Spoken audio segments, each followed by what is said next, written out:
yang sudah lewat, ini sudah saya rekam Bu Tuti, jadi nanti bisa diakses. Saya sudah siapkan link khusus ya. Nanti bisa Bu Tuti akses di situ dari pertama sampai yang terkini gitu.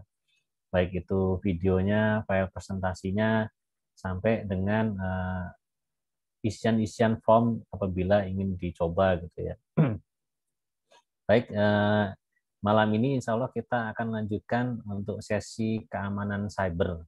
Jadi izinkan saya share screen dulu.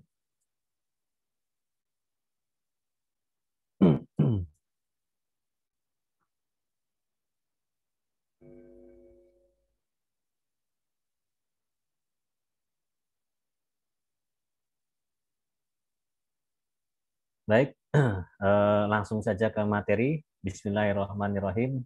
Assalamualaikum warahmatullahi wabarakatuh. Waalaikumsalam warahmatullahi wabarakatuh. Alhamdulillahirabbil alamin. Wassalatu wassalamu ala Rasulillah wa ala alihi washabbihi ajmain. Bapak Ibu, terima kasih sudah bergabung pada malam hari ini. Insya Allah akan kita lanjutkan. Ini adalah materi kelima dari seluruh materi di Mikromentor yang harus saya sampaikan kepada para menti. Kali ini adalah keamanan cyber yang sesi kedua. Jadi kemarin kita sudah coba sampaikan tentang keamanan cyber. Ini ada 3 sesi, jadi ini yang kedua dari 3 sesi yang harus kami sampaikan. Jadi Bapak Ibu sekalian, ini sebagai perkenalan saja, nanti bisa bisa dibaca sendiri. Nah, prinsipnya saya sudah mendapatkan surat tugas ya sebagai seorang mentor di Jogja, ada sekitar 50 ya. Nah, mentor-mentor ini tujuannya adalah membantu Bapak Ibu sekalian untuk transformasi usaha digital. Jadi pada saat ini kita tahu dengan digitalisasi usaha, maka jangkauan bisnis itu semakin luas. Termasuk juga salah satu kewajiban kami di Transumi atau transformasi usaha mikro itu adalah untuk legalisasi usaha. Jadi Bapak Ibu yang ingin membuat izin usaha, insya Allah kami selaku mentor siap membantu dan itu free. Jadi kegiatan ini tidak dipungut biaya. Kami di sini statusnya adalah relawan. Jadi untuk materi saya malam hari ini bisa diunduh di sini ya. Sudah saya buatkan 3 materi sudah saya untuk keamanan cyber sudah saya taruh di sini. Jadi sekedar menjelaskan kembali Pak Johan dan yang lainnya sudah memahami ini bahwa saya di sini adalah selaku mentor. Kita menggunakan platform Mikromentor. Jadi ini adalah sebuah website di mana di situ semua pengusaha atau juga mentor itu tergabung di sana. Nah, ada 2 program yaitu yang Sigap UMKM itu adalah untuk digitalisasi usaha, kemudian yang Transumi adalah untuk legalisasi usaha. Jadi mengulangi lagi, jadi di platform Mikromentor ini kita berusaha pertama-tama, jadi Bapak Ibu diharapkan bisa tergabung di sini. Di sini ada berbagai macam feature ya yang bisa kita manfaatkan. Yaitu ketika mendaftar pertama kali, Bapak Ibu bisa menilai sejauh mana. Jadi ada penilaian mandiri di sini. Nanti bisa dinilai sejauh mana tentang persiapan perencanaan, tentang riset pasar, tentang finansial, tentang penjualan, dan juga operasional di bisnis Bapak Ibu sekalian. Jadi langsung saja di mikromentor.org ya, nanti di situ mulai mendaftar. Jadi sebetulnya arahan kegiatan ini adalah Bapak Ibu mendaftar dulu di Mikromentor, lalu nanti terhubung dengan saya, lalu kita bisa mulai mentoring yang berjalan seperti saat ini. Tapi it's okay, kita langsung jalan saja. yang mungkin materinya bisa menonton di link-link yang akan saya berikan. Jadi sudah ada urutannya nanti. Ini sebagai contoh, jadi ketika Bapak Ibu sudah bergabung bersama di website Mikromentor, nanti akan terhubung bersama dengan mentor. Ini contohnya, ada yang terhubung dengan saya, yaitu memperkenalkan diri, lalu nanti saya akan membalas di situ. Jadi sebetulnya yang paling efektif di sini ya, karena lebih fokus gitu ya. Sementara, tapi kita juga sediakan fasilitas WA gitu ya. Kalau Bapak Ibu ingin juga menghubungi langsung Japri dengan kami. Prinsipnya fleksibel saja. Jadi mulai dari ini materi, kita ulang lagi nggih. Sekedar refresh saja. Jadi pada minggu pertama kita sudah jelaskan macam-macam dari orang gitu ya. Ada orang-orang yang ini kaitannya dengan pertama kompetensi dan yang kedua adalah motivasi. Jadi orang-orang yang tidak punya atau rendah kompetensi dan juga motivasinya, maka dia hanya bisa diarahkan. Jadi ini termasuk Bapak Ibu kalau mengarahkan karyawan misalnya, ada karyawan-karyawan yang memang kompetensinya nggak cukup bagus gitu ya, terus motivasinya juga nggak cukup bagus, dia tidak ada inisiatif dan sebagainya, maka caranya hanya diarahkan gitu ya. Sementara orang-orang yang walaupun kompetensinya rendah, tapi dia punya motivasi gitu ya, maka dia masih bisa diajari Bapak Ibu sekalian. Nah, dia ada di level sini. Dan kemudian ada lagi orang-orang yang kompetensinya sudah bagus ya, dia sudah punya kemampuan, tapi kadang dia kurang motivasi. Nah, sebetulnya hanya yang diperlukan adalah motivating ini. Dan yang terakhir ada tipe-tipe orang yang secara kompetensi sudah bagus, kemudian motivasi juga sudah oke, maka dia hanya dibutuhkan coaching. Jadi di coaching itu sebetulnya kita melakukan pertanyaan-pertanyaan ya untuk supaya dia bisa menemukan potensi terpendamnya. Jadi selaku coach itu dia tidak ngajari apa-apa, dia hanya memancing suatu pertanyaan demi pertanyaan sehingga dia akan menemukan jawabannya sendiri. Nah ini teknik-teknik ya sengaja kami sampaikan untuk mengetahui posisi Bapak Ibu sekalian sebagai mentee. Ini sudah ada, kita coba di form ya. Ternyata di antara Bapak Ibu sekalian itu cocoknya di mentoring sama coaching ya. Jadi seperti Pak Johan ini sudah cukup berpengalaman ya. Ini memasuki masa purna tugas, saya kira hanya perlu di coaching aja lah gitu. Kira-kira begitu. Ini juga sudah ada linknya, sudah kami sampaikan. Jadi nanti bisa diklik sendiri, dicoba sendiri gitu. Nah, di pekan berikutnya kita juga sampaikan tentang manajer dan juga leader. Jadi dua hal ini adalah person yang berbeda, Bapak Ibu sekalian. Jadi seorang manajer dan seorang leader itu selayaknya adalah pribadi yang berbeda. Tapi di usaha-usaha kecil yang baru saja mulai, kadang orang-orang ini merangkap jabatan, Bapak Ibu sekalian. Jadi seorang pengusaha, ya leadernya, ya manajernya. Tapi seiring dengan waktu,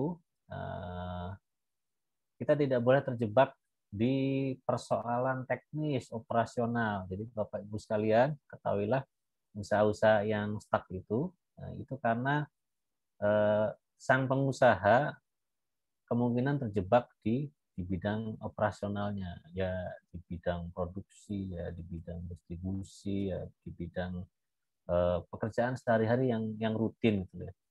Nah, ketika ada masalah yang membutuhkan inovasi ya, di sini ada misalnya pemimpin adalah inovator, maka dia gagal untuk menemukan inovasi-inovasi gitu ya. Ketika ada butuh strategi di mana persaingan sekarang semakin ketat ya.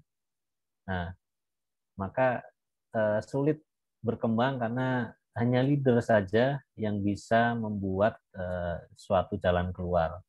Dan dua perkara yang berbeda ini harus juga Bapak Ibu pahami ada kalanya ya kita jadi CEO yang kita biasa joke itu, yaitu Chief Everything Officer, yes, mengerjakan semuanya, sehingga ya ini tadi, it's okay kalau dia bisa menempatkan diri di dua posisi ini ya.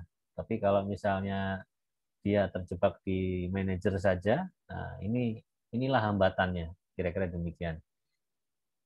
Ini juga ada form untuk menilai sejauh mana sebetulnya kapasitas kita saat ini gitu ya. Apakah sebagai manajer atau leader.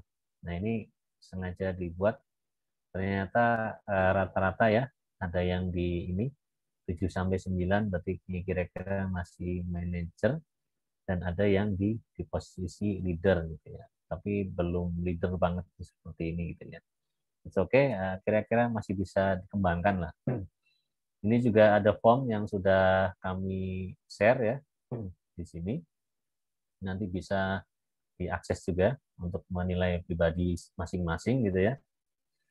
Nah, kemudian di pekan berikutnya kita masuk pada visi seorang leader.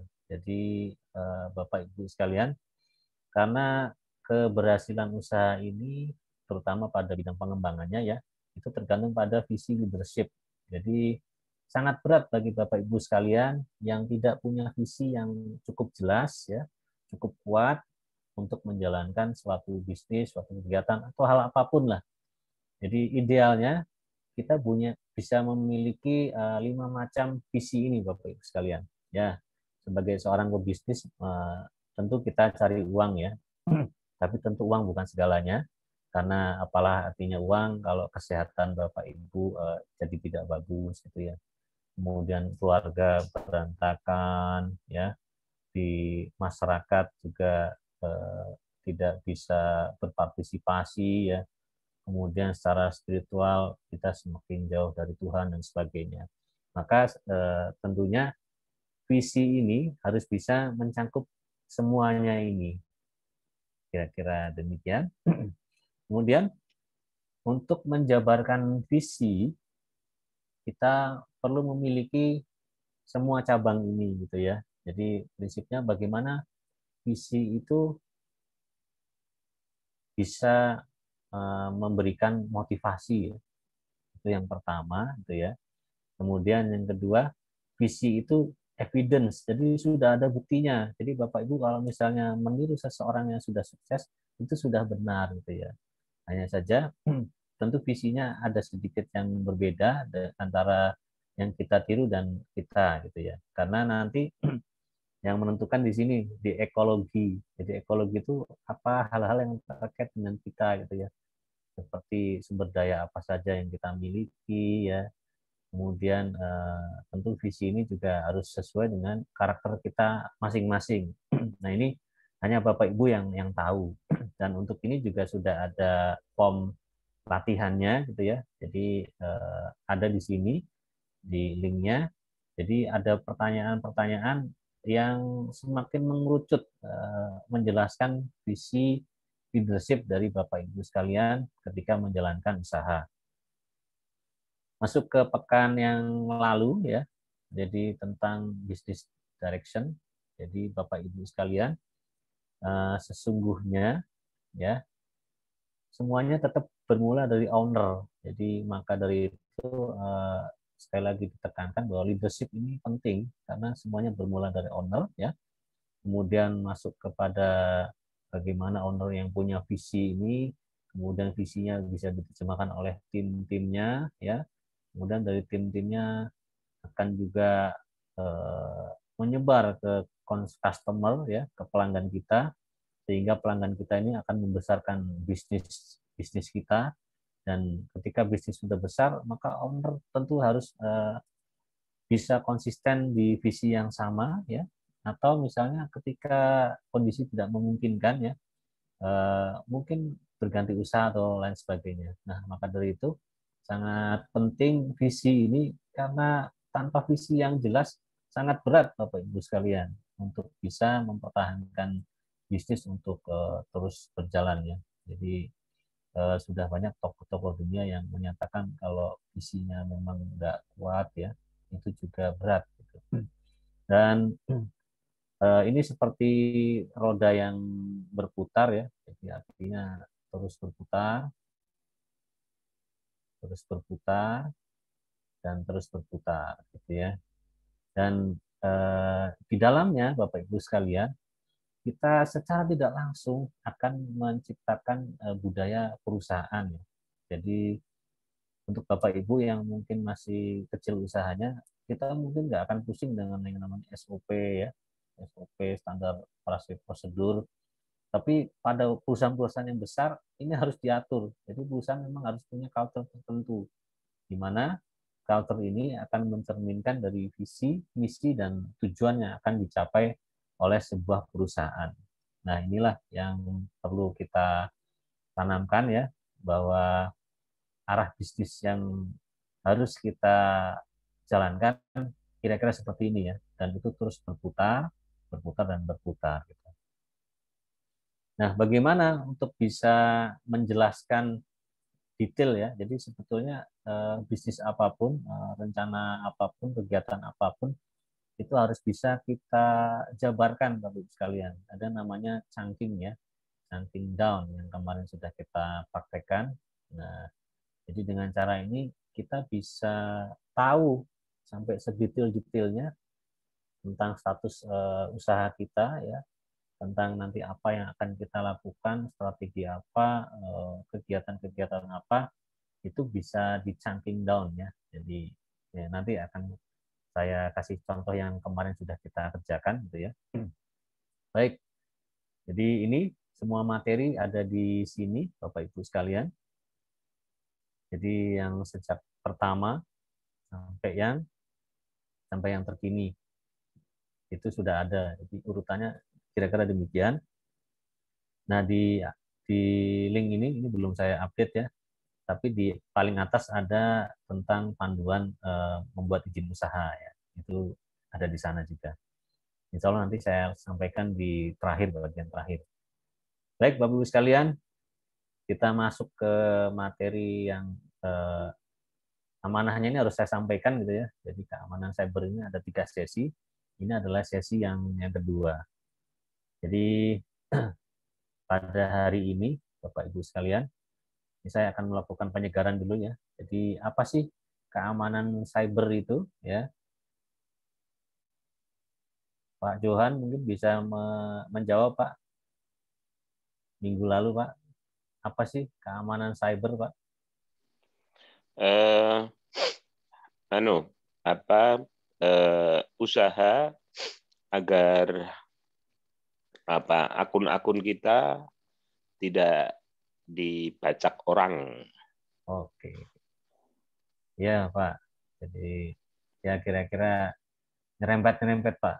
Jadi keamanan cyber di sini adalah segala sesuatu yang terkait dengan gadget kita ya, gawai kita. Jadi ada yang punya HP, di situ banyak akun-akun dan itu terkoneksi ke internet, termasuk juga laptop, komputer dan sebagainya yang terkoneksi dengan internet itu juga memiliki bahaya ya. Maka kita perlu lakukan hal-hal tertentu supaya tadi yang Pak Johan bilang tidak dibajak orang ya. Nah, Ibu dan Bapak bisa bayangkan ketika kita sudah buat usaha yang demikian sukses gitu ya, tiba-tiba WA kita dibajak gitu ya. Kemudian ketika dibajak dia menghubungi nomor-nomor yang ada di teman-temannya gitu ya. Terus ada yang menipu, ada yang lain sebagainya gitu ya.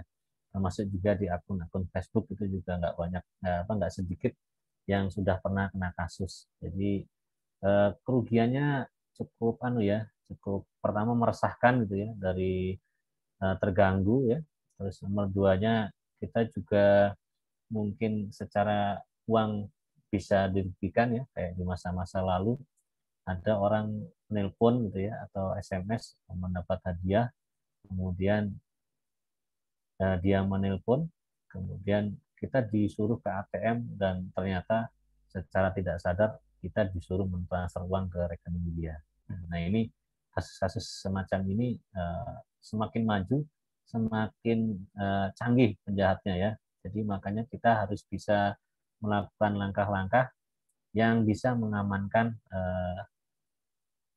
gadget kita ya, kira-kira gitu. Dan mengenai risikonya, jadi Bapak Ibu sekalian, tidak hanya untuk orang-orang yang ahli IT, ternyata orang-orang awam pun sekarang juga bisa menjadi ancaman gitu ya. Jadi maka dari itu sangat penting untuk menjaga yang namanya pertama password ya. Nanti di sini akan dijelaskan lebih detail seperti apa sih password yang baik gitu ya, yang semakin risikonya lebih sedikit, lebih kecil untuk bisa dibobol orang. Baik, jadi ini penjelasan saja bahwa sesungguhnya dari ponsel Android ini juga ada risikonya, Bapak Ibu sekalian, dan orang awam pun juga bisa melakukan serangan cyber. Jadi hari ini insya Allah kita akan membahas pertama tentang password ya, atau kata sandi, kemudian tentang phishing dan juga malware, dan kemudian bagaimana cara kita mencegahnya. Jadi terkait password atau kata sandi ini sebetulnya sangat penting Bapak Ibu sekalian. Jadi kalau saking pentingnya ini akan menentukan semua hal terkait dengan akun-akun yang ada di situ. Jadi misalnya kayak email, email itu kan terhubung dengan semua akun ya. Sekarang misalnya akun media sosial juga bisa di-reset masuk ke email. Kemudian apalagi website juga kalau kita lupa password juga bisa reset ke email. Maka apa yang terjadi ketika email kita kata sandinya dibobol orang, itu semua akun terkait dengan email tersebut itu akan bisa dibajak. Kira-kira demikian. Jadi password ini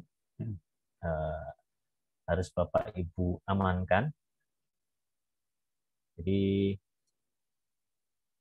kita biasa menggunakan password ya sebagai kumpulan karakter ya, bisa angka, huruf ataupun simbol-simbol tertentu ya, sebagai kunci pembuka. Jadi setelah dibuka maka semua akses di situ bisa kita baca. Nah, salah satu metode yang sudah banyak digunakan penjahat cyber adalah menjebol kata sandi. Jadi tekniknya ya itu bermacam-macam nanti. Jadi pertama dia akan mencoba mencari cara ya untuk bisa mengetahui password dari Bapak Ibu sekalian ya. Salah satunya nanti bisa dengan berpura-pura gitu ya. Berpura-pura. Nah, ini atau yang kita sebut phishing tadi. Nah, nanti kita akan bahas lebih lanjut. Dan Bapak Ibu sekalian, mohon berhati-hati ya terhadap ponsel dan laptop yang murah ya, atau yang mungkin sudah second ya, yang kemudian aplikasinya sudah tidak ori lagi, ya tidak asli lagi. Itu kadang-kadang juga bisa digunakan untuk membobol kata sandi. Saya pernah punya pengalaman Bapak Ibu sekalian, membeli laptop murah gitu ya. Kemudian di situ Windows-nya sudah dimodifikasi gitu. Dan ternyata selama saya mengakses menggunakan internet melalui laptop tersebut, dia ternyata di situ ada malware-nya gitu ya, sehingga mengirimkan apa saja yang sudah saya lakukan di situ gitu. Nah, ini padahal ketika kita melakukan online di laptop tersebut, kita kan juga akan mengakses email, membuka website dan lain sebagainya. Nah, maka dari itu sangat penting Bapak Ibu sekalian untuk menjaga originalitas dari sistem operasi yang digunakan oleh gadget kita ya, baik itu HP maupun laptop. Jadi Bapak Ibu sekalian, ini ada password yang ternyata sudah generik ya. Misalnya kata-kata Bismillah. Gitu ya. Ini para hacker-hacker itu selalu mencoba dari yang umum-umum dulu ya. Misalnya Bismillah, kemudian kata-kata rahasia ya. Jadi di sini sebetulnya kita memerlukan variasi kata kunci ya, yang kita bisa mudah ingat ya, tapi orang lain susah gitu ya, susah untuk memikirkannya. Jadi kalau misalnya kita ini tadi Bismillah, ternyata Alhamdulillah juga banyak gitu Bapak Ibu sekalian. Ada 80 orang katanya itu masuk ke akun dengan password Alhamdulillah misalnya gitu. Nah ini jadi Bismillah, rahasia, Alhamdulillah, termasuk ini Bapak Ibu sekalian, karena di medsos kita itu kan selalu kelihatan ya, dia lahirnya tanggal berapa gitu ya, ulang tahunnya gitu ya. Kemudian mungkin seorang hacker itu juga akan memantau media sosial kita. Maka Bapak Ibu sekalian, mohon berhati-hati ya untuk tidak menggunakan kata sandi ya yang terkait dengan ini. Mereka akan mencoba-cobalah kira-kira begitu ya. Dan jangan pernah sekali-sekali ya menyimpan kata sandi gitu ya di media sosial gitu ya. Ya paling aman ya sebetulnya ada catatan khusus ya untuk ini sehingga kalaupun kita lupa kita bisa buka dari situ gitu. Nah, bagaimana sih kata sandi bisa diretas ya? Nah, ini ada namanya brute force kita menyebutnya yaitu serangan brutal. Jadi dia menggunakan aplikasi gitu ya, Bapak sekalian untuk mengakses halaman login kita, kemudian dia akan melakukan serangkaian serangkaian isian gitu ya secara otomatis di username dan password terus dilakukan. Jadi kalau kita mungkin ngisi username dulu, kemudian ngisi password, baru login. Nah ini sudah ada aplikasinya, dia akan coba masuk dengan menggunakan suatu program tertentu gitu. Demikian, kemudian ya ini dia juga akan mencoba kata-kata yang sudah umum kayak Bismillah, rahasia, angka dan lain sebagainya. Jadi Bapak Ibu sekalian, ada juga yang pengisian otomatis gitu ya.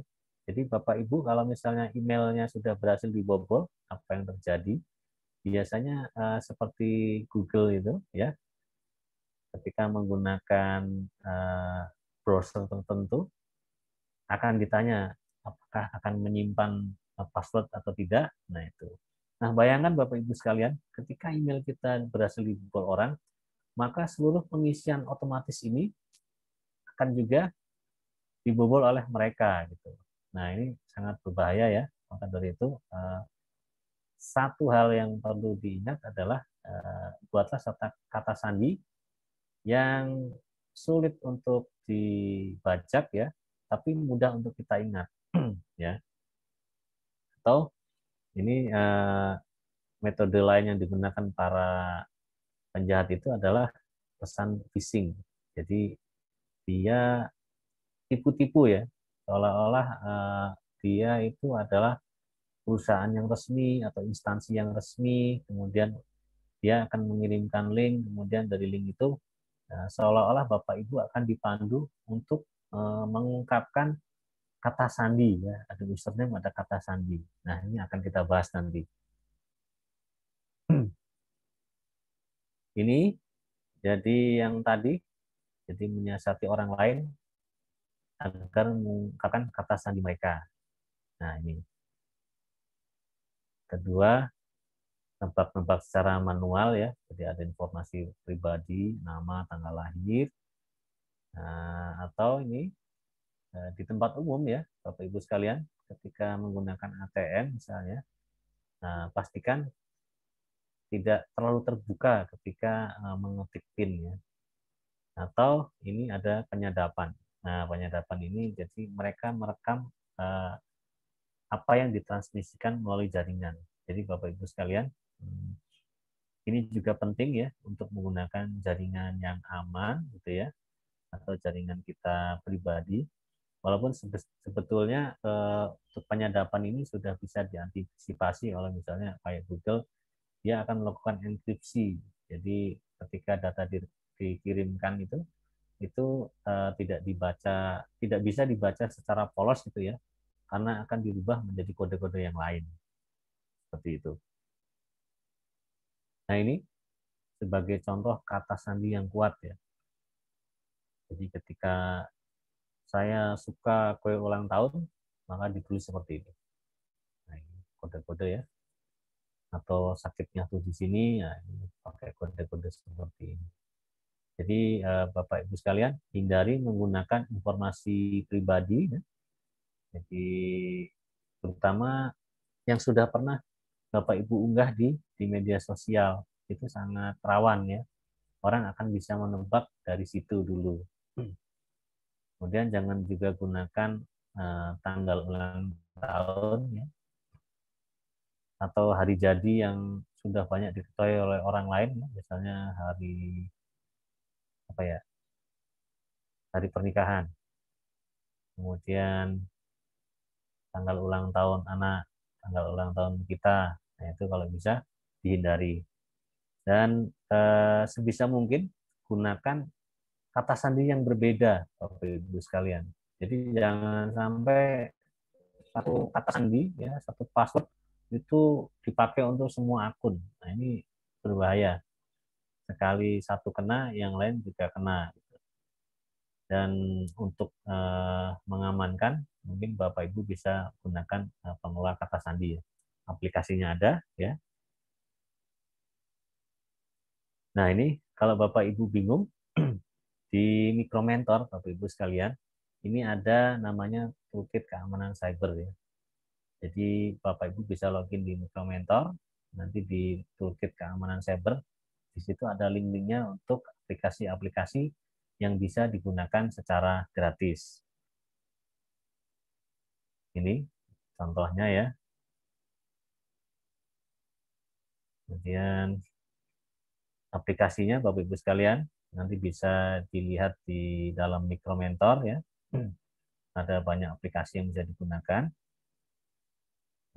Termasuk juga kalau kita ingin memeriksa apakah akun kita sudah pernah dibajak atau belum gitu ya. Ini juga ada, bisa dicek Bapak Ibu sekalian. Jadi ada juga website-website yang bisa ngecek juga ya. Jadi adakah data yang kebocoran data dan sebagainya. Nah ini juga cukup menarik ya, karena ternyata beberapa data itu juga bisa bocor ya, email, password dan lain sebagainya. Termasuk marketplace dan juga website-website lain juga pernah mengalaminya Bapak Ibu sekalian. Jadi kalau yang besar saja bisa kebobolan Bapak Ibu sekalian, nah, apalagi kita yang kecil-kecil kayak gini, itu lebih mudah kalau tidak kita waspada, kalau kita tidak bisa mengantisipasi, maka penjahat-penjahat itu lebih pintar saat ini. Ini tadi periksadata.com ya, atau di aplikasi ya, untuk mengelola kata sandi juga ada gitu ya. Oke, jadi ada di prinsipnya nanti Bapak Ibu bisa menggunakan aplikasinya, ada di dalam website Mikromentor. Nanti silakan di login dan ada di sana. Baik, Bapak Ibu sekalian, untuk kata sandi dan pengelolaan kata sandi, mungkin ada yang ingin ditanyakan dulu sebelum kita lanjut. Silakan, Bapak Ibu sekalian.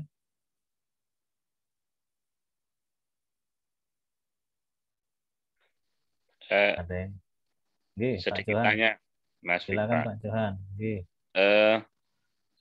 Untuk keamanan kata sandi itu apakah perlu diubah secara berkala? Ya, itu aja. Oke, baik Pak Johan.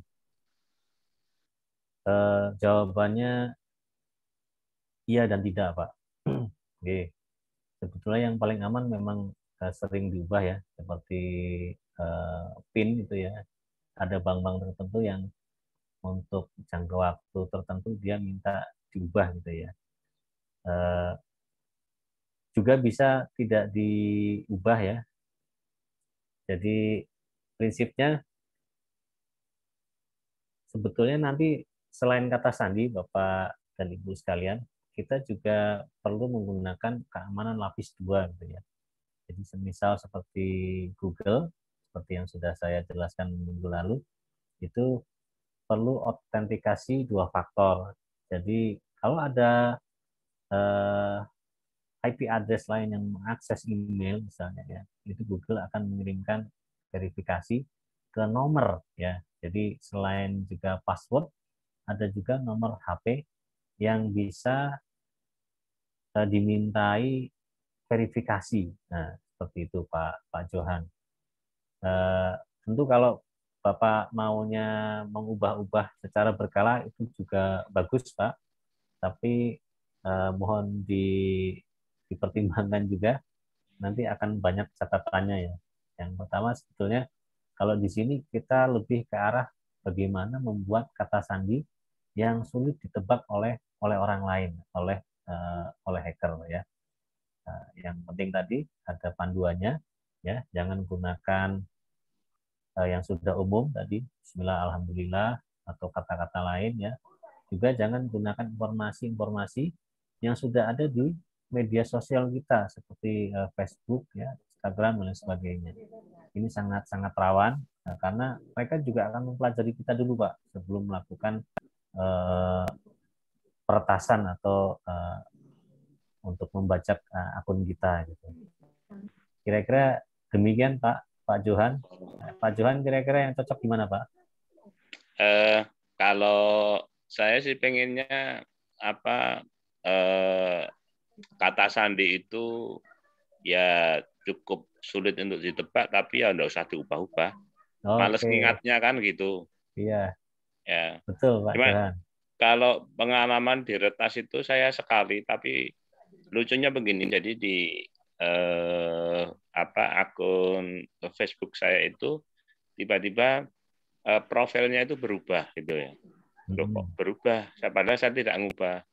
Terus ketika saya besarkan itu foto sebuah front office gitu ya, yang terbaca itu nama perusahaannya. Terus tak cari, ternyata itu perusahaan asing dari Singapura, tapi dia tidak melakukan apa-apa. Tapi pada saat yang berikutnya hilang sendiri itu. Ngapain itu kok mampir gitu loh. Ya, jadi kembali ke Pak Johan lagi akunnya ya Pak. Iya, iya. Oke, ya Pak. Jadi cuma sempat matching beberapa waktu gitu ya. Tapi tidak melakukan apa-apa. Iya, Ya, iseng Pak ya. kayaknya seperti itu. Wong saya itu rakyat jelata kok diisengi. Iya, Iya, ya Pak Johan. Jadi sebetulnya ada banyak motivasinya para hacker itu ya. Termasuk salah satunya itu ya cuman ingin membuktikan diri gitu ya. Pak Johan begini, jadi ada juga kasus gitu ya terkait dengan bergantinya profil itu ya. Jadi sebetulnya ada juga kasus-kasus yang dia menggunakan akun itu ya untuk melakukan penipuan misalnya. Jadi misalnya dia seolah-olah mengaku sebagai perusahaan tertentu ya, kemudian dia menghubungi pihak lain yang kira-kira nanti ada urusannya dengan transaksi transaksi bisnis dan lain sebagainya. Itu juga pernah terjadi Pak Johan. Jadi yang penting memang eh, yang sudah saya iya, jelaskan minggu lalu ya. Jadi A, B, C tadi. Jadi iya, assume iya, nothing ya, tidak berasumsi apa-apa. Jadi kalau Pak iya. Johan misalnya nggak tahu, kadang-kadang kan kita ngeklik sesuatu Pak ya, ada Oh, mungkin kiriman, ya. nah, Iya, iya. sehingga secara nggak langsung itu memberitahu username dan password kita gitu ya, link ke Facebook kita. Kemudian yang B-nya believe believe no one gitu ya. Jangan percaya siapapun ya yang kita nggak tahu gitu ya.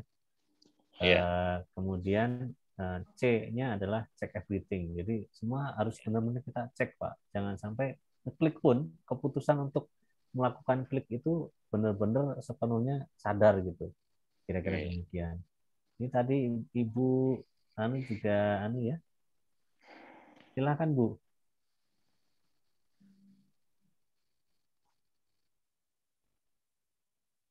Halo.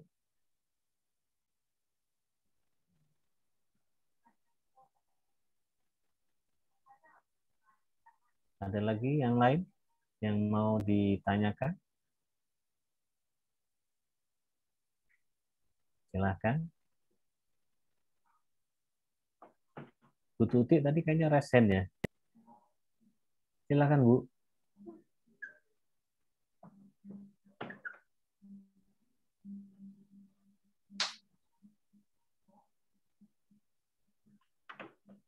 Silakan Bu Tuti.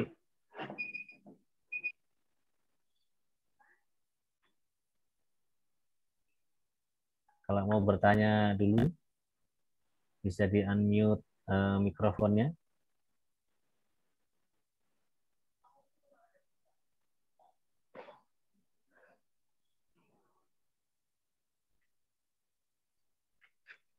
Atau terus saja, Bu.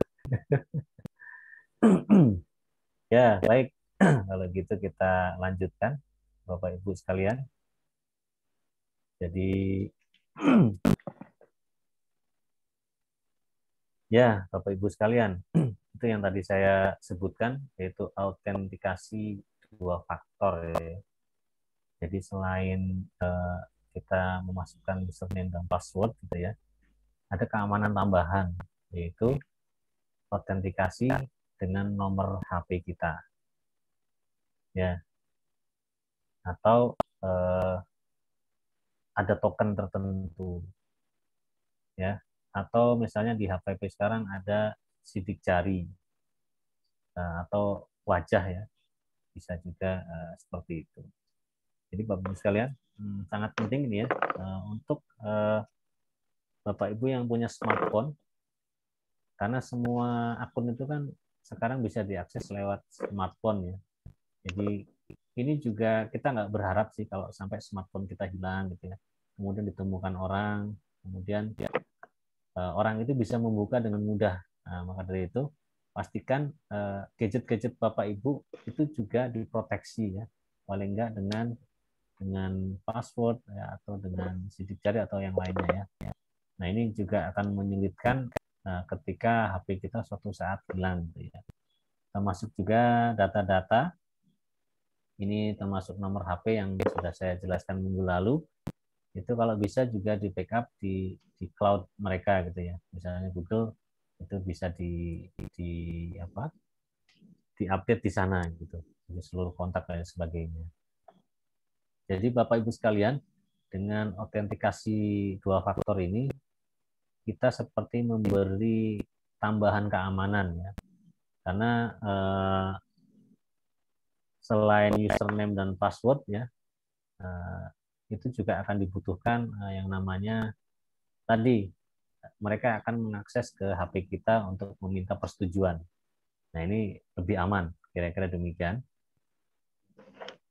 Dan Bapak Ibu sekalian, karena walaupun autentikasi dua faktor ini lewat HP kita ya, tapi juga tetap ada celah keamanannya ya. Ketika ada orang yang tanya misalnya, tolong dikirimkan kode autentikasi. Nah, ini juga jebakan gitu ya. Jadi apapun yang terjadi ya, apalagi kita memang nggak kenal orangnya gitu ya, atau ini kok tiba-tiba aneh, dia nggak biasanya ini kok minta kode-kode seperti ini. Nah, ini tidak usah ditanggapi. Jadi meskipun sudah autentikasi dua faktor, tetap saja ada celah keamanannya, yaitu dari kita sendiri. Tentu seperti itu. Ini juga sempat terjadi ya di beberapa provider tentang jebolnya autentikasi dua faktor tadi. Yaitu motifnya sama, jadi menghubungi orang yang bersangkutan. Jadi seolah-olah dia adalah pihak yang berwenang di situ, kemudian meminta informasi OTP. Nah, ini juga Bapak Ibu bisa gunakan aplikasi untuk autentikasi dua faktor ini ya. Ada juga di sana di Micromentor. Silakan bisa dipelajari sendiri, bisa diinstal sendiri.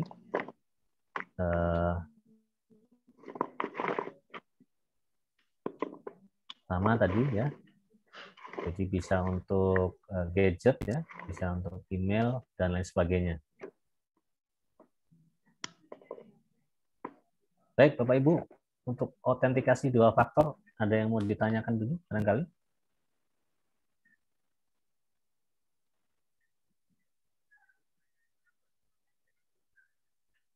Tidak ada? Baik, kalau tidak ada, kita lanjutkan lagi. Nah, ini selanjutnya tentang phishing dan malware. Jadi Bapak Ibu sekalian, ada namanya phishing ya. Jadi phishing itu bahasa sederhananya pura-pura, Pak, Bapak Ibu sekalian. Jadi dia pura-pura ya sebagai pihak tertentu ya.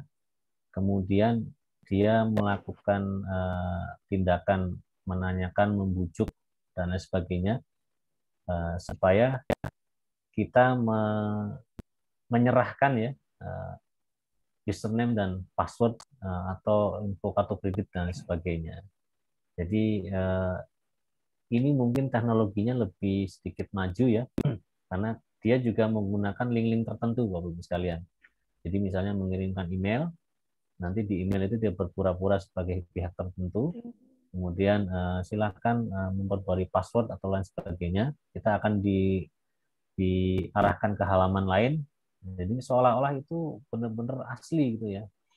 Sehingga kita akhirnya melakukan pengisian data-data yang diminta itu, kemudian akhirnya mereka tahu. Nah, ini prinsipnya seperti itu. Jadi ini tidak disadari oleh kita ya, pertama karena memang mirip-mirip banget gitu sama yang aslinya gitu ya. Mungkin kalau dia punya emailnya ya sama persis, ya, misalnya tadi Bank Mandiri gitu ya, emailnya kok kayaknya dari Bank Mandiri gitu ya. Dan kemudian mungkin dia juga berpura-pura sebagai orang yang Bapak Ibu kenal gitu. Atau tadi yang Pak Johan pernah alami gitu ya, mungkin dia pasang logo ya organisasi atau perusahaan apa gitu yang sebetulnya mungkin di akunnya Pak Johan dia hanya numpang saja Pak, numpang untuk melakukan hal lain di orang yang lain gitu, kira-kira gitu. Sehingga kalau kejahatannya terjadi maka dia tidak bisa dilacak karena yang terlacak adalah akunnya Pak Johan, kira-kira gitu Pak. Ini lebih ngeri lagi Pak. Nah, kita berharap mudah-mudahan gitu kita ya. Nah, iya ya, Pak. Oh, pinter ya. Ya. Apa tablet nyilih tangan. Nah, kira-kira gitu Pak. Termasuk kayak misalnya beli nomor perdana itu juga, wah kita harus hati-hati Pak. Kadang-kadang itu saya juga mengalami gitu ya. Saya beli nomor di warung-warung itu ternyata sudah pernah digunakan orang lain. Oh Dan gitu. orang itu menghubungi saya gitu di nomor itu gitu. Jadi memang untuk nomor perdana ini juga harus hati-hati ya. Jangan sampai nanti ternyata itu bekas nomor penjahat, itu kan kita repot juga nanti. Iya. Walaupun nanti kita bisa membuktikan, oh, saya bukan pelakunya gitu. Ya, Iya. tapi kan kerepotannya Repot. itu urusan dengan hukum itu ya luar biasa gitu Pak ya. Iya. Oke, kira-kira demikian. Ini ada contohnya. Nah, ini perhatikan Bapak Ibu sekalian. Sekilas seperti bankmandiri.co.id. Oke. Padahal kalau kita teliti lebih lanjut, ini Bank Man, setelah huruf D itu ada huruf L, bukan huruf I.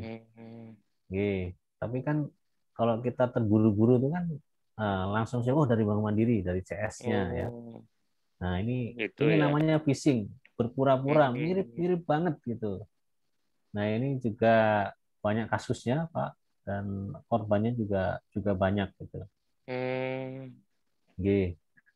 Maka pastikan kalau dapat email gitu ya, ini ngirim dari siapa ya? Mungkin untuk memastikannya Bapak bisa Pak, copy paste ya. Jadi ini di copy semua segini, terus kita buka misalnya Microsoft Word, kemudian kita paste di situ. Nah, ini dari mana sih? Nah, untuk meyakinkan gitu. Terutama untuk hal yang penting ya Pak ya. Misalnya dapat informasi hadiah dan sebagainya. Karena rata-rata itu kan kalau kita sudah senang duluan itu kan ya akal sehat kita hilang, Pak. Iya, iya. Ini juga saya sama. sekali pernah, Mas, beberapa tahun yang lalu ketika masih musimnya SMS itu ya, belum pakai WA itu, dapat SMS kan sering dapat, silakan Pak. Dapat hadiah-hadiah itu ya. Nah, satu saat itu pengirimnya itu kalau yang tipu-tipu banget kan tingkat rendah kan pengirimnya itu kan yang muncul kan nomor HP ya.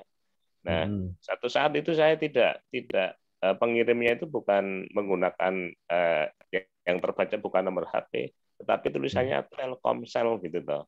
Dapat 30 juta. Terus tak konfirmasi ke Grapari itu. Mereka tidak jawab terus masuk konsultasi dan seterusnya. Ternyata itu tadi mirip-mirip. Telkomsel O-nya itu bukan O tetapi menggunakan 0 gitu loh. Huruf O-nya diganti 0. Terus dia cerita ini secara fisik ini penipuan. Kemudian yang kedua, kita itu tidak pernah Pak mengumumkan dapat hadiah kok, apalagi 30 juta kok hanya main SMS gitu loh. Terus tak pikir oh ya logis betul. Kok rapaitan banget gitu loh. Masa 30 juta cuma main SMS. Kalau kita itu ya resmi ditelepon, kemudian nanti ada bukti fisiknya, suratnya dan seterusnya begitu. Oh, terus saya lagi sadar, oh, pinter nih saya ngapusi. Gitu. Ya gitulah. Terima kasih Pak Johan. Sharingnya bagus ini. Jadi ya ini informasi ini yang banyak tidak diketahui oleh teman-teman kita. Jadi akhirnya mereka terjebak gitu Pak. Iya. Ini juga ya kalau ini cek-cek Pak. Contohnya ada nomor nah, biasa. Ya. Nah, ini kan cek-cek banget ya. Cek banget ini. Iya. Tapi juga banyak Pak korbannya ini. Gitu ya. Ya. Korbannya cek-cek mungkin. Sebetulnya gini, kalau misalnya terkait dengan transfer dan sebagainya gitu ya. Kalau memang Bapak Ibu merasa tertipu gitu ya, ternyata saya ditipu transfer uang ke siapa gitu ya. Ya sudah saya sebutkan minggu lalu ya, dilaporkan saja rekeningnya gitu. Nanti diblokir sama banknya. Gitu. Iya. Kira-kira demikian. Jadi tadi sudah jelas nih phishing. Ya, phishing ini ya bisa lewat email ya. Jadi yang paling banyak sebetulnya lewat email ya. Kemudian bisa juga lewat SMS ya, seperti tadi, atau juga lewat telepon. Tiba-tiba ditelepon ngaku-ngaku gitu ya. Nah, ini juga tiga kasus ini banyak gitu ya. Dan memang orang-orangnya ini sudah cukup terlatih ya. Jadi termasuk yang penipuan telepon itu juga ya banget suaranya meyakinkan gitu. Iya. Jadi kayaknya memang nggak ada bedanya sama orang-orang yang kebetulan gitu. Aslinya. Aslinya. Jadi karena mereka juga sudah terorganisir gitu ya, ya kita yang harus lebih waspada. Kira-kira demikian. Kemudian ada lagi malware. Jadi malware itu singkatan dari malicious software, jadi software jahat gitu ya kira-kira. Jadi ada aplikasi tertentu yang dibikin oleh orang-orang tertentu ya, yang itu nanti disebarkan ke lewat jaringan ya. Mungkin kita beberapa mengenalnya sebagai virus ya, virus komputer zaman dulu gitu ya. Nah ini juga banyak kasusnya. Jadi Bapak Ibu sekalian, sebetulnya banyak variannya ya. Ada virus, ada malware, ada worm, ada trojan gitu ya. Tapi prinsipnya sama. Jadi kira-kira itu adalah aplikasi ya, walaupun ukurannya sangat kecil, tapi mereka bisa mengirimkan data ya, atau merusak aplikasi yang lain dan sebagainya. Nah, ini juga perlu kita waspadai. Jadi Bapak Ibu sekalian, caranya adalah karena sudah jelas aplikasinya ini juga apa ya, kita mungkin nggak sadar gitu ya, tapi mereka punya pola Bapak Ibu sekalian. Jadi ini sudah kita bahas, nanti contoh-contohnya banyak ya, karena dari masa ke masa terus berjalan.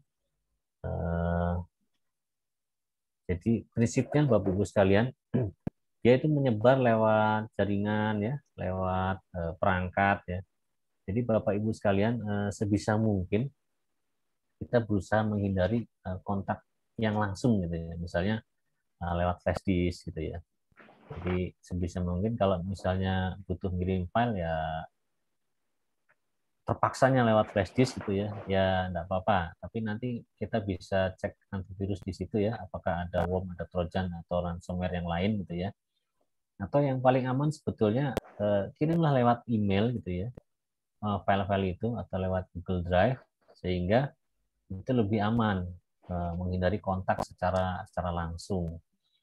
Nah, karena ketika sudah masuk di gadget kita ya, di laptop ataupun di HP, nah ini dia akan mulai bekerja.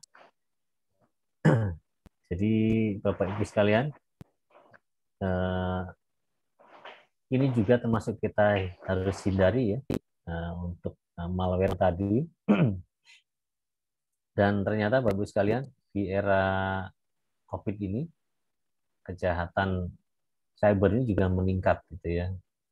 Dan kita di UMKM ini juga termasuk salah satu sasaran yang empuk bagi mereka.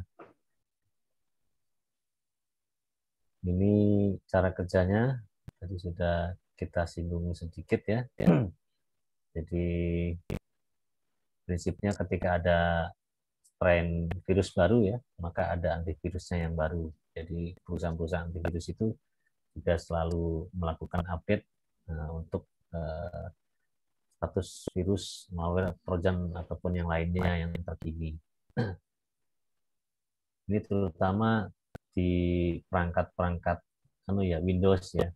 Sementara untuk macOS ataupun Linux ya, lebih sedikit gitu ya. Tapi juga bukannya tidak ada risiko, jadi risikonya tetap ada. Maka tadi kalau bisa memang hindari kontak secara langsung ya, colok-colok flash disk misalnya. Kalaupun terpaksanya harus colok flash disk ya paling tidak kita bisa cek dengan antivirus yang ada. Kira-kira demikian. Nah ini, jadi pencegahannya tadi virus ya, kemudian kelakuan kita untuk colok-mencolok dengan mudahnya ya, ini juga harus diwaspadai. Nah, termasuk juga aplikasi ini bisa kita gunakan Bapak Ibu sekalian. Tapi selain aplikasi, gaya hidup kita yang sehat tadi ya, yang tidak asal colok, itu juga cukup membantu sebetulnya untuk bisa menangani malware ini.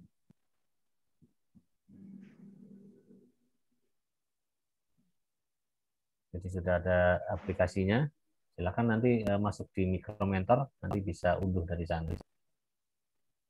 Maaf Pak, mau tanya. Oke, silakan Bu Tuti. Ya, saya pernah dapat SMS yang menyatakan untuk membayar angsuran. Nah, kebetulan kami kan tidak mengikuti asuransi itu. Bagaimana kalau seumpamanya kami menjawab, apakah nomor kami masuk ke nomor beliau? Dan ya, langkah selanjutnya harusnya bagaimana? Apa kami blokir? Apa kami tutup aja atau tidak dijawab? Mohon arahan. Terima kasih. Selamat malam. Bu Tuti. Jadi kalau memang Bu Tuti tidak melakukan hal itu, maka Ibu Tuti pertama-tama harus meyakinkan diri ya. Karena penjahat ini juga salah satu metodenya adalah mendepres emosi ibu ya, ketentraman batin kita diacak-acak dan sebagainya gitu ya. Kalau memang tidak tidak terkait dengan hal itu, maka tidak perlu ditanggapi. Itu yang pertama.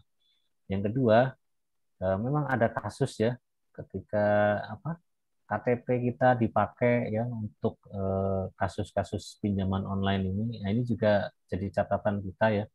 Jadi Bapak Ibu sekalian, ketika Bapak Ibu diminta misalnya oleh teman, oleh institusi apa yang terkait dengan KTP gitu ya, atau akte dan sebagainya, mohon tidak mengirimkan yang bergambar berwarna. Jadi kirimlah yang hitam putih gitu ya. Jadi ini salah satu caranya. Kemudian yang kedua, ketika Bapak Ibu mengirimkan itu, kalau bisa ini sebagai penanda ya, dikasih watermark. Misalnya Ibu diminta oleh teman siapa gitu ya, maka di gambar yang dikirim itu dikasih watermark ya. Jadi tulisan yang seperti tanda air gitu ya. Ini dokumen ini dikirimkan untuk siapa gitu. Maka ketika nanti ada kasus-kasus seperti ini gitu ya, itu akan tahu oh ternyata KTP ini dulu disalahgunakan oleh si A, si B, si C gitu. Nah, ini salah satu penanda ya. Tapi yang jelas itu tadi termasuk pinjaman online yang cukup banyak juga kasusnya ya, yaitu rata-rata dari kasus-kasus seperti itu. Tapi mantap saja Bu Tuti ya, kalau memang Ibu Tuti tidak terkait dengan itu, ya tidak usah ditanggapi Bu. Oke. Kecuali dia sudah mulai mengganggu kita ya, datang ke rumah, kemudian membawa DC dan sebagainya. Nah, ini kita bisa laporkan ke ranah yang lebih lanjut yaitu ranah hukum gitu. Tapi Karena kalau cuman WA enggak perlu ditanggapi ya, apa tidak perlu dijawab gitu aja. Nggih, Bu. Kalau saran saya tidak usah dijawab, Bu. Dibiarkan saja. Oh Karena iya ya. sekali kita merespon, dia jadi ada peluang. Oh, Ya, ini jadi orang tanya ini. jawab Nggih, beliaunya. betul, Oh, nggih. Nggih. terima Kira-kira kasih. begitu, Bu Tuti. Iya. Termasuk kalau nomor tidak dikenal juga itu rawan juga dari penawaran pihak-pihak tertentu. Saya kadang-kadang kalau tidak ada pendahuluan misalnya di SMS dulu atau di WA dulu untuk nomor-nomor baru kadang-kadang tidak saya angkat gitu. Ini demi ketentraman batin kita juga sih sebetulnya. Baik Bu Tuti, terima kasih. Kita lanjutkan ya. Ini yang tadi sudah dibahas yaitu mengenai phishing tadi, karena dia memang menyerupai ya, berusaha menyerupai, maka kita harus pintar-pintar juga menganalisa ya. Jadi sudah benarkah link-link yang diberikan? Tadi kita sudah coba contoh dengan Microsoft Word ya, copy di paste gitu ya. Atau misalnya ada link-link tertentu ya.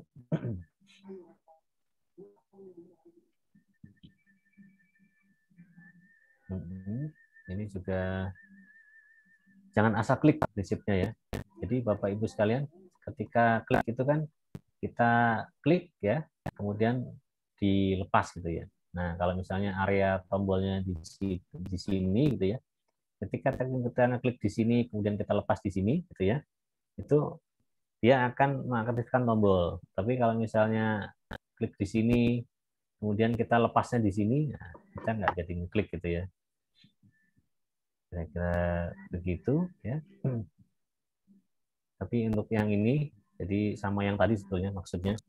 Jadi di blok, di copy paste, kemudian kita coba di aplikasi lain, apakah benar link yang bersangkutan memang link asli atau justru malah phishing gitu ya.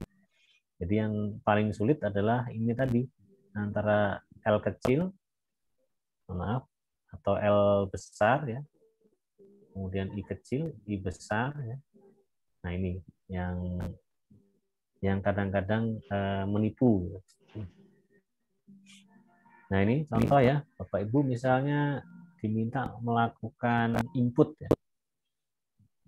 Nah ini ketika melakukan input di zaman sekarang gitu ya, kalau memang Bapak Ibu tidak tahu ini linknya dari siapa gitu ya harus berhati-hati, jangan asal-asal mengisi misalnya ada nomor WhatsApp, sudah ada email, ya. Ini akan membuka celah bagi mereka untuk masuk ke sini, gitu ya. Nah, sekiranya Bapak Ibu memang tidak memerlukan umpan balik dari mereka, gitu ya. Misalnya kita nggak dibutuh telepon oleh mereka, ya sudah, nggak usah diisikan nomor teleponnya, gitu, nomor WhatsApp-nya. Kecuali memang Bapak Ibu membutuhkan umpan balik dari mereka, misalnya ikut seminar, kemudian nanti sertifikat akan dikirimkan lewat email, nah itu kan lain cerita ya. Nah ini juga bisa dipertimbangkan gitu, karena data-data telepon itu sangat berharga gitu ya, data-data email juga sangat berharga.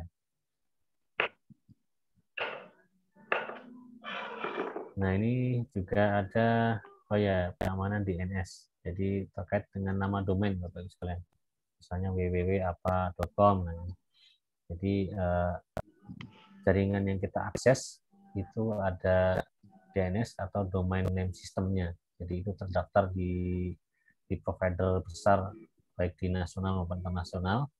Nah, kita juga ada aplikasinya untuk mengamankan itu. Nah, silahkan bisa dilihat di dalam Micromentor nanti untuk bisa diinstal atau tidak ya. Jadi ini juga sama, ada aplikasi-aplikasi yang bisa membantu. Tapi secara bodohnya gitu ya, ya kalau memang kita bisa teliti, phishing itu kan sebetulnya atas respon dari kita ya, ada link kita lihat, ya, kita membalas gitu. Kalau kita bisa deteksi secara manual pun tidak apa-apa. Gitu. Ini juga ada aplikasinya ya, termasuk mengecek nomor-nomor yang sering melakukan tipu-tipu kayak gitu. Oke, jadi pastikan ini yang pertama antivirus ya, virus, kemudian di browser itu juga ada untuk yang pemblokir iklan gitu ya, itu juga bisa, dan juga ada aplikasi yang ini bisa Bapak Ibu install di Micromentor. Baik, ada pertanyaan terkait dengan phishing dan malware ini? Dipersilahkan Bapak Ibu sekalian.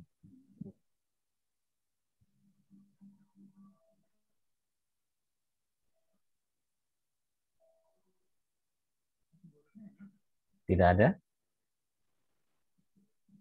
Baik. Jikalau tidak ada, kita coba lanjutkan lagi. Jadi Bapak Ibu, ini tadi sudah materi kedua untuk sesi keamanan cyber. Sudah saya sampaikan Bapak Ibu sekalian. Nah, seperti pekan-pekan sebelumnya, saya juga berusaha menyampaikan materi tambahannya gitu ya dari saya pribadi. Tapi materi ini sebetulnya juga materi yang ada di KUKM ID, jadi fasilitas dari Kementerian Koperasi. Di situ ada banyak buku dan lain sebagainya ya. Nah, saya coba sampaikan gitu ya untuk memperkaya materi yang ada gitu. Baik, Bapak Ibu sekalian, perkenankan saya menyampaikan tentang metode TOTE ya, atau tes, operate, tes, kemudian exit. Jadi ini adalah metodologi untuk menemukan strategi menemukan solusi hal-hal tertentu gitu ya. Dan ini metode ini sudah cukup tua ya. Jadi ini ditemukan tahun 60 gitu ya. Saya belum lahir baru sekalian. Tapi jadi sebetulnya ilmu-ilmu ini sangat bermanfaat bagi kita ya. Karena memang masih relevan Bapak Ibu sekalian. Kalaupun kita pakai di zaman sekarang, ini masih relevan dan bisa punya andil dalam memecahkan solusi-solusi permasalahan yang kita hadapi saat ini. Jadi prinsipnya ada kegiatan tes yang pertama, ya, kemudian operate atau menjalankan, kemudian tes yang kedua, jadi hasil dari operate yang tadi kita laksanakan, kemudian ketika kita sudah menemukan solusinya, maka saatnya untuk exit ya, ada exit strateginya. Jadi Bapak Ibu sekalian, pada tes yang pertama itu kita diarahkan untuk mendapatkan informasi ya tentang kriteria-kriteria dalam mencapai tujuan yang sudah kita tetapkan sebelumnya. Jadi kita sudah punya tujuan nih. Kemudian kita akan lakukan chunking down ya, seperti yang sudah dipraktekkan lalu. Nah, kemudian dari situ kita akan dapatkan kriteria-kriteria ya yang bisa kita laksanakan untuk mencapai tujuan tersebut. Nah, setelah itu ini contoh dari yang kemarin ya. Jadi ada sebuah usaha, okay. Misalnya ini.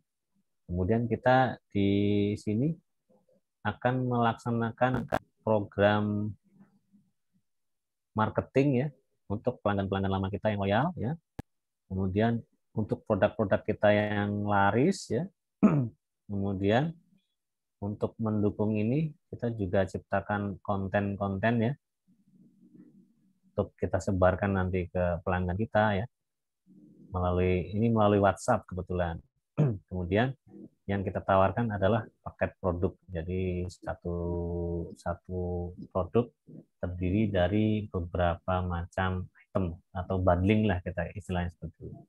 Nah, ketika sudah membuat tujuan seperti ini ya, sudah kita chunking down, maka kita masuk kepada fase berikutnya yaitu operation atau operate ya. Jadi kita terapkan gitu ya kira-kira apa yang sudah ditetapkan di tes yang pertama ya. Jadi kita menggali informasi.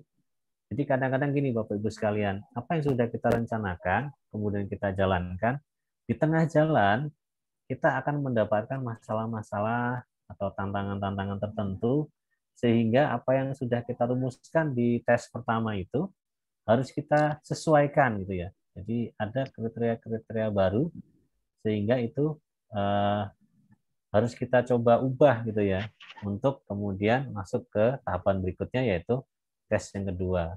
Jadi di tes kedua ini kita sudah dapatkan data Bapak Ibu sekalian. Data-data tentang penyesuaian apa yang harus kita laksanakan ya jika dibandingkan dengan apa yang sudah kita tetapkan sebelumnya di tes yang pertama. Nah, ketika di tes yang kedua ini sudah cocok Bapak Ibu sekalian, maka kita sudah bisa keluar dari OT tadi ya.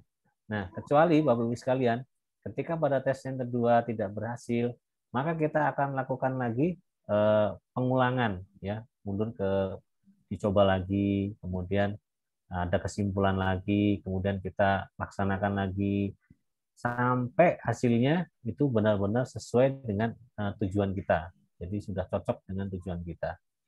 Nah, tata cara ini Bapak Ibu sekalian itu sudah cukup banyak digunakan ya untuk melakukan mulai dari keputusan bisnis ya, kegiatan dan lain sebagainya. Jadi bisa dipakai untuk berbagai keperluan. Prinsipnya sebetulnya ini, jadi untuk mendapatkan hasil yang terbaik yang bisa kita laksanakan. Jadi ini ada contoh. Jadi kita punya tujuan ya, yang pertama. Kemudian dari tujuan ini, setelah kita rumuskan dengan chunking down tadi, ya, kita akan menemukan serangkaian kriteria di tes pertama ini. Ini tes pertama. Kemudian kita coba laksanakan di sini, ya, untuk melihat adakah hal-hal yang perlu kita sesuaikan. Ketika ada, maka kita ujikan lagi. Kita masuk ke tes yang kedua, ya. Yang kedua kita ujikan, kita laksanakan lagi di sini, ya. Kemudian kita analisa lagi, apakah sudah sesuai atau belum. Ketika sudah sesuai, nah, maka kita sudah bisa keluar dari masalah ininya. Kita sudah mencapai tujuannya. Ketika belum memuaskan, ya, maka kita akan terus lakukan, ya. Kita akan terus lakukan hingga hasilnya sesuai dengan yang kita harapkan. Kira-kira demikian. Jadi Bapak Ibu sekalian, dengan TOTE ini kita berupaya agar apapun yang kita lakukan, ya, apapun yang kita inginkan, itu setiap harinya akan terus melakukan perbaikan. Jadi Bapak Ibu sekalian, yang kita pahami saat ini bahwa tidak ada yang abadi kecuali adalah perubahan. Bisa jadi Bapak Ibu sekalian, apa yang saat ini cocok bagi kita di tahun-tahun yang berikutnya itu sudah tidak lagi relevan. Maka sangat penting bagi kita untuk bisa mencari solusinya. Nah, ini TOTE ini salah satunya adalah kita bisa gunakan Bapak Ibu sekalian. Jadi Bapak Ibu sekalian, kita tidak bisa mengharapkan hasil yang berbeda, ya, untuk tata cara yang ketika kita lakukan tata cara yang sama lagi dan lagi, kemudian kita berharap hasil yang berbeda, itu adalah suatu hal yang tidak mungkin. Maka yang paling memungkinkan adalah kita melakukan hal yang berbeda untuk menghasilkan hasil yang juga berbeda. Jadi seperti Albert Einstein, ya, ini juga cukup lama, ya, dia meninggal 1955. Jadi menurut dia kegilaan adalah melakukan hal yang sama berulang-ulang dan mengharapkan hasil yang berbeda. Nah, jadi Bapak Ibu sekalian, kuncinya ketika kita ingin hasil yang berbeda, ya, maka kita harus melakukan hal yang juga berbeda. Karena ketika kita melakukan hal yang sama, ya hasilnya akan tetap sama. Kira-kira demikian. Kemudian ini ada peribahasa yang baik, ya. Jadi barang siapa yang hari ini sama dengan hari kemarin, maka termasuk orang yang merugi, gitu ya. Dan barang siapa yang hari ini lebih buruk dari hari kemarin, maka dia termasuk orang yang celaka. Dan barang siapa yang hari ini lebih baik dari hari kemarin, maka itulah orang-orang yang beruntung. Demikian Bapak Ibu sekalian yang bisa saya sampaikan pada malam hari ini. Alhamdulillah. Jika ada pertanyaan, ini biasanya kita setiap pekan 2 jam, ya Bapak Ibu sekalian. Nah, ini mudah-mudahan ini masih ada sekitar 15 menit. Silakan Bapak Ibu sekalian. Barangkali ada yang mau ditanyakan. Oh, ada Mas Rista Maji nih. Dan juga, oh ini Mbak Nisa. Ini Mbak Nisa mentor juga kayaknya. Oke, silakan. Mbak Nisa kayaknya nih. Monggo Mbak Nisa.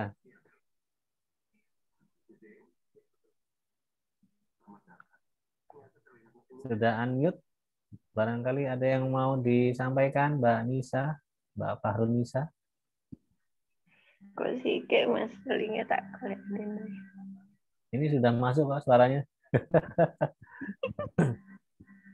Oke. Nah, ini sesama mentor ini. Ada Mas Rista Maji. Oke, ini Mas Rista Maji, bisnisnya adalah konveksi, ya Bapak Ibu sekalian. Barangkali ada yang mau disampaikan Mas Rista Maji, silahkan.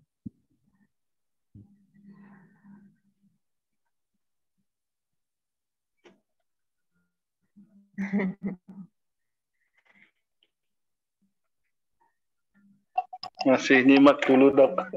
Oh, oke. Baik. Oke, Mas Rista Maji. Terima kasih sudah bergabung. Alhamdulillah. Sudah kalau para ilmunya dok. Wa iyakum, Mas Rista Maji. Jadi ini yang sudah saya tegaskan sejak pertama kali. Jadi hubungan kita Bapak Ibu sekalian, insya Allah ini silaturahmi jangka panjang, gitu ya. Jadi saya berusaha berkomitmen setiap Rabu malam, gitu ya. ini kan sebetulnya materinya tinggal 2 kali lagi, 2 pekan lagi gitu ya. Cyber security yang ketiga sama materi garda transbumi. Jadi setelah itu sebetulnya amanah saya sudah bebas gitu ya. Saya sudah menyampaikan dan juga semua materi juga sudah saya simpan di YouTube kira-kira gitu nantinya. Nanti bisa teman-teman pakai, bisa teman-teman sebarkan. Nah, selanjutnya kan tentu inilah pertarungan yang sesungguhnya ya. Bagaimana bisnis teman-teman itu juga bisa terus berkembang ya. Jadi yang selama ini kami rasakan gitu ya, ada masanya kita di level startup gitu ya. Jadi di level startup ya kita berhasil membangun usaha, berhasil menjalankan usaha, tapi pada satu level tertentu gitu ya, kita mentok gitu ya. Nah, mentok gitu ya. Kita tidak berhasil scale up. Nah, scale up itu ketika omset kita mungkin di startup itu bisa 100 juta misalnya, di scale up kita bisa meningkatnya berlipat-lipat. Atau dalam bisnis-bisnis yang di ranah-ranah nyata gitu ya, misalnya punya toko, dari satu toko dia buka cabang jadi 2 toko, jadi 3 toko, jadi 10 toko. Kemudian ternyata dari 10 toko tutup 3 toko. Nah, ini juga tantangan ke depan gitu ya. Tapi prinsipnya Bapak Ibu sekalian, ya itulah tidak ada yang abadi selain perubahan gitu ya. Jadi Bapak Ibu sekalian, di zaman yang sekarang ini kita juga harus siap dengan perubahan apapun ya. Kita harus melihat peluang, kita melihat situasi juga.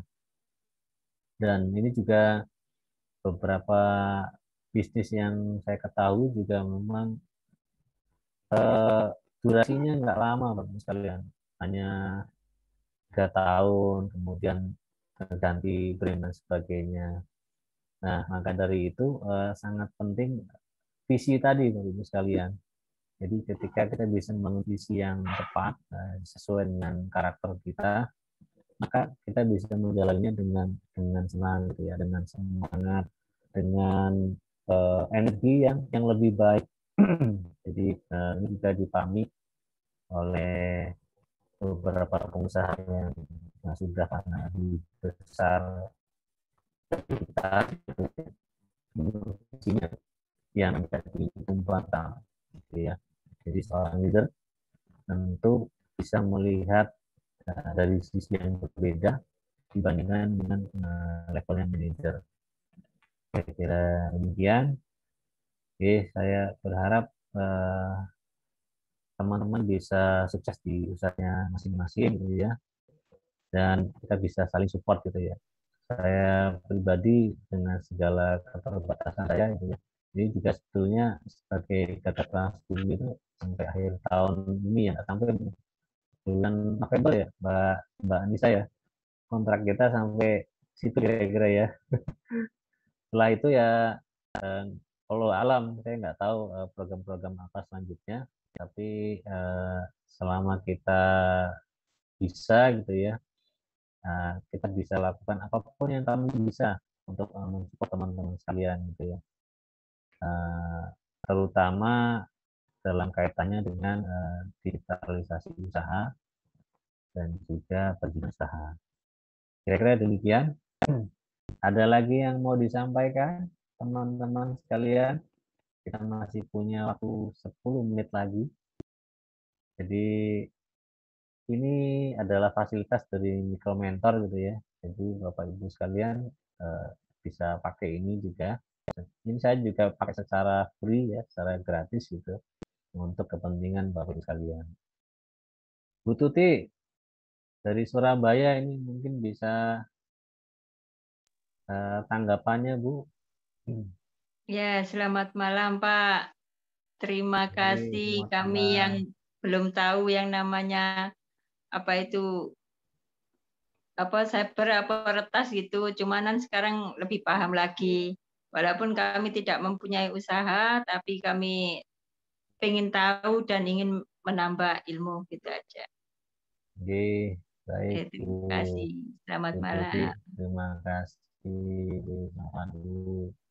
Oke, mau juga informasinya disebarkan ke teman-teman yang lain ya. Karena mungkin juga harus sekali dulu ya, bisa memberi pengaruh yang besar ke orang lain. Jadi mungkin akan sepele gitu ya. Tapi ketahuilah orang-orang yang tertipu itu bisa hal sepele. Jadi sangat ya. Kalau ada masalah hal sepele akhirnya baik. Pak Jan, ini saya tunggu ya topiknya bisa kita buatkan konten tempat workshopnya Pak Johan. Kabar-kabar kan?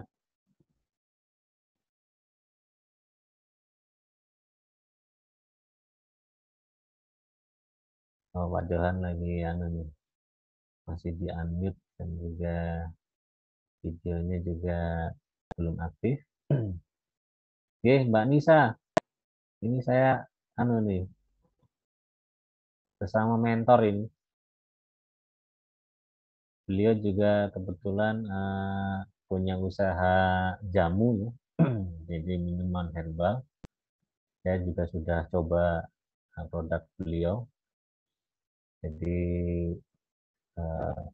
ya inilah pengalaman para UMKM. Saya kira sebetulnya usaha apapun gitu ya nggak masalah skala usahanya. Kita kan sebenarnya termasuk di skala mikro ya.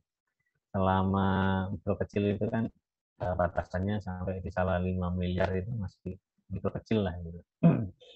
Tapi justru di tangan-tangan kita inilah perekonomian negara ini, perekonomian bangsa ini, disitulah kekuatannya, Bapak Ibu sekalian. Jadi saya dan teman-teman yang lain percaya bahwa ketika UMKM kita kuat, maka masa kita berdaulat. Kira-kira demikian. Ini Bu Batari, gimana lembur pempeknya masih berjalan, Bu? Masih, Mas. Sambil...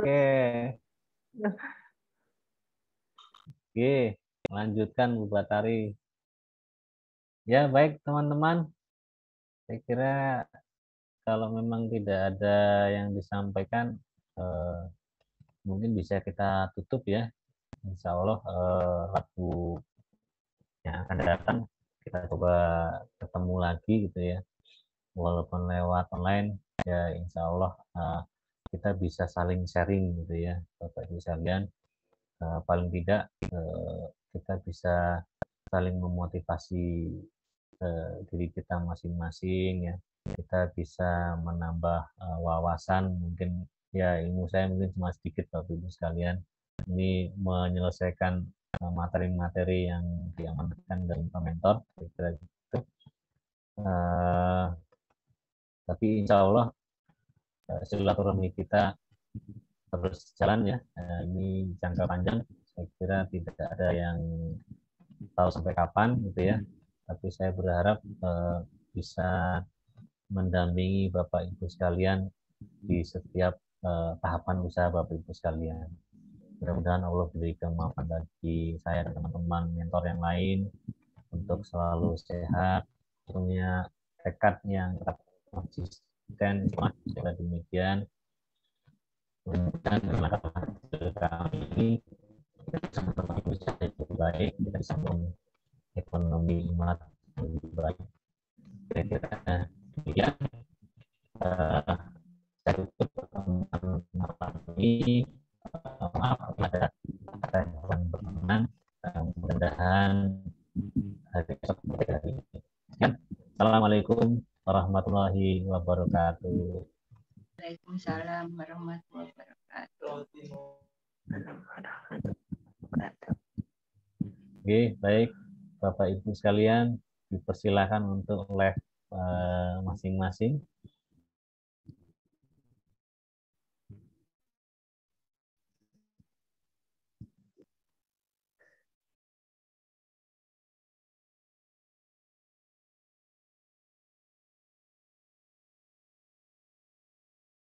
Alhamdulillahirabbil alamin. Terima kasih semuanya. Saya akhiri meetingnya.